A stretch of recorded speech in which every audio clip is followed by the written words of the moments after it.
Hello students, welcome back. बेटा part 1 में chapter क्या है समझ ही गए होइएगा। थंबनेल देखकर सोलर सिस्टम के बारे में पार्ट 1 में हमने आपको बताया था। आज हमें उसी सोलर सिस्टम का पार्ट 2 को स्टडी करना है। अब बहुत आसान लैंग्वेज में, जिस तरह से पार्ट 1 आपको बताया गया था, आज भी हम कोशिश करेंगे कि बहुत आसान लफ्ज़ों में। सबसे पहले देखो बेटा, कुछ बेसिक नॉलेज ले लेते हैं। क्या आप जानते हैं, बहुत आम शब्दों में मैंने लिखा है, पौराणिक जो रोमन कहानियां होती हैं, जो ओल्ड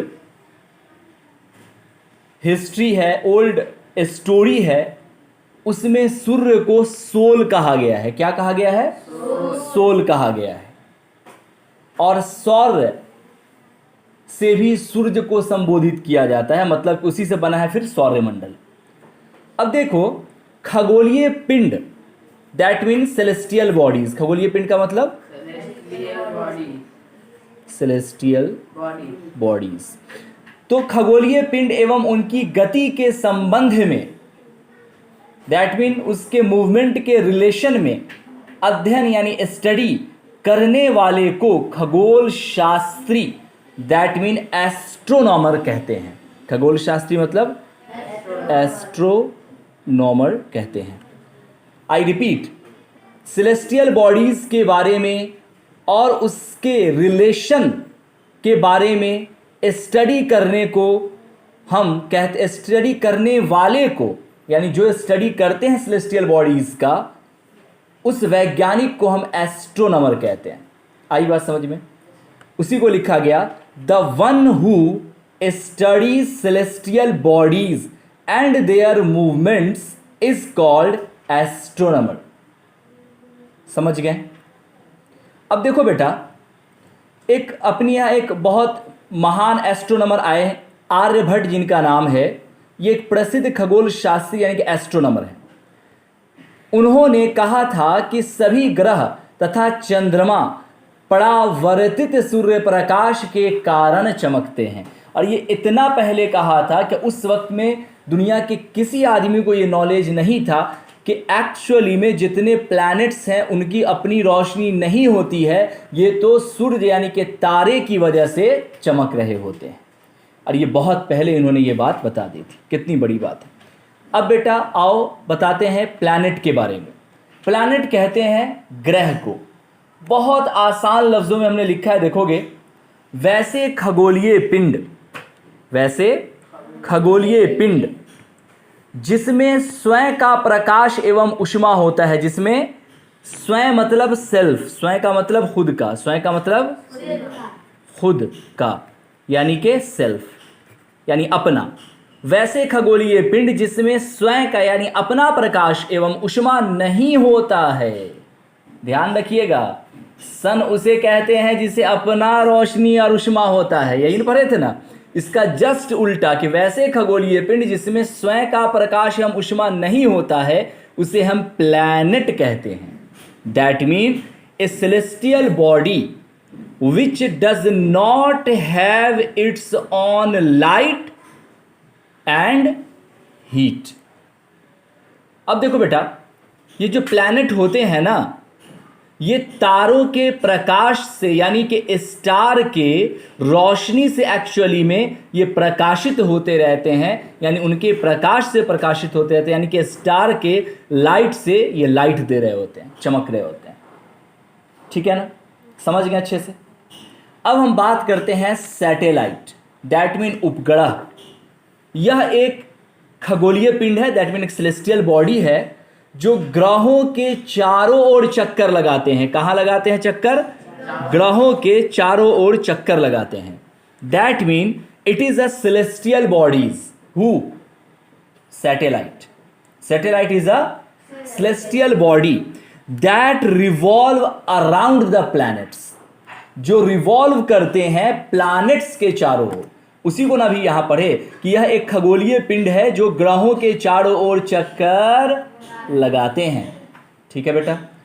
अब मैं बताऊं एक इंटरेस्टेड बात कि बहुत सारे मैनमेड सैटेलाइट भी होते हैं, इंसान बना के भेज देता है आसमान में। गजब की बात है।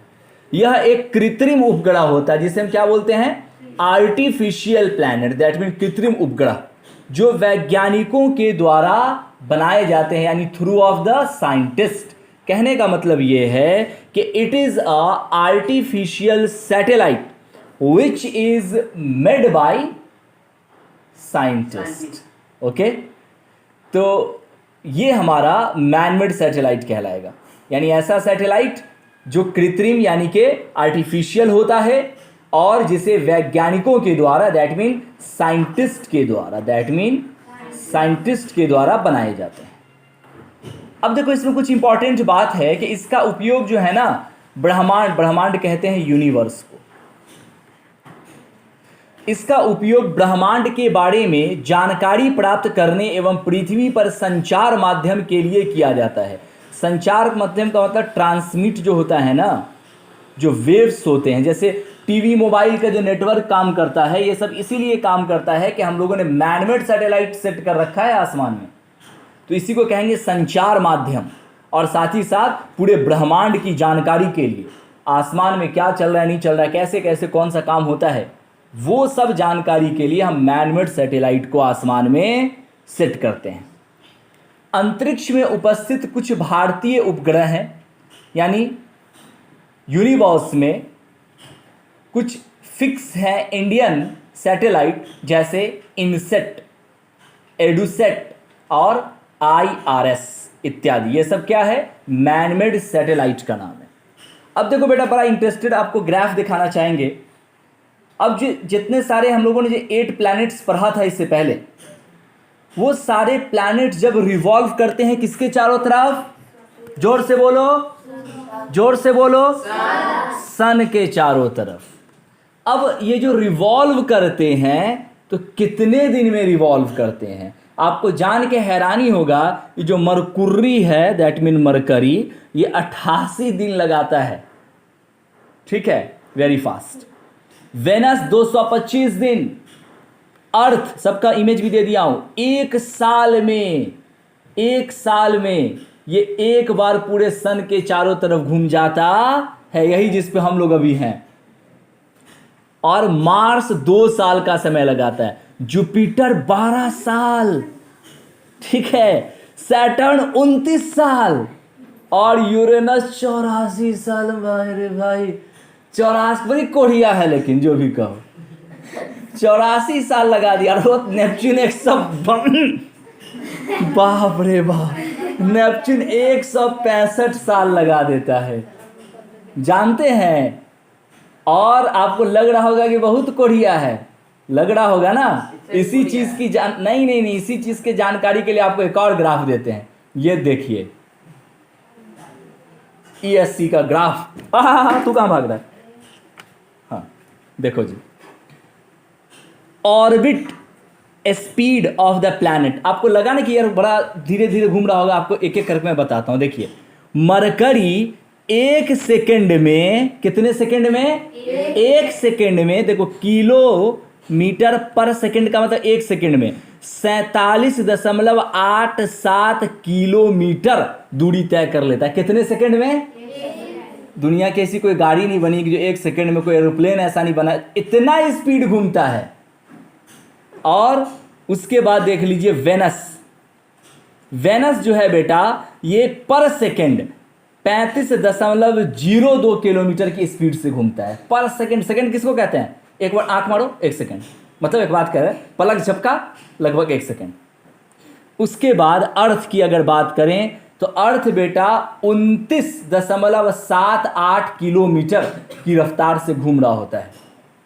उसी तरह से जुपिटर है, मार्स है। देखो सैटर्न के बारे में हम लोगों ने कहा था ना, सैटर्न जो है 9.69 किलोमीटर पर सेकंड के स्पीड से घूम रहा होता है, इसीलिए इसको थोड़ा सा ज़्यादा टाइम लगता है। देखिए ये 47 है तो तुरंत हो गया था 84 दिन में। अब ये है यूरेनस तो और ज़्यादा कम था, ये 6.81। और ये था भाई साहब पूछिए, मतलब नेपच्यून तो नेपच्यूने था।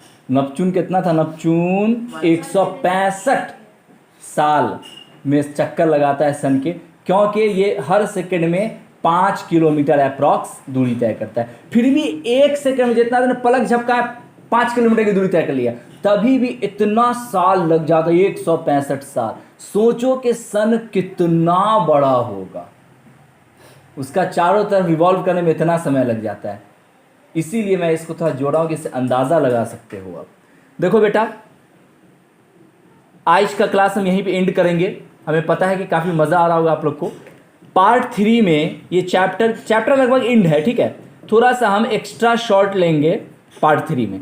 वहाँ पे आपको सन प्लस मून और इससे जुड़े हुए कुछ ऑब्जेक्ट्स के बारे में थोड़ा इन डिटेल बात करेंगे एक्स्ट्रा शॉर्ट में, इसके बारे में और मोटी मोटी जानकारी देंगे। तो ओवरऑल आपका चैप्टर एंड है। किसी तरह कोई दिक्कत हो तो नेक्स्ट क्लास में पूछिएगा और अपने अपने किताब से क्वेश्चन आंसर बनाने का कोशिश कीजिएगा। Thank you.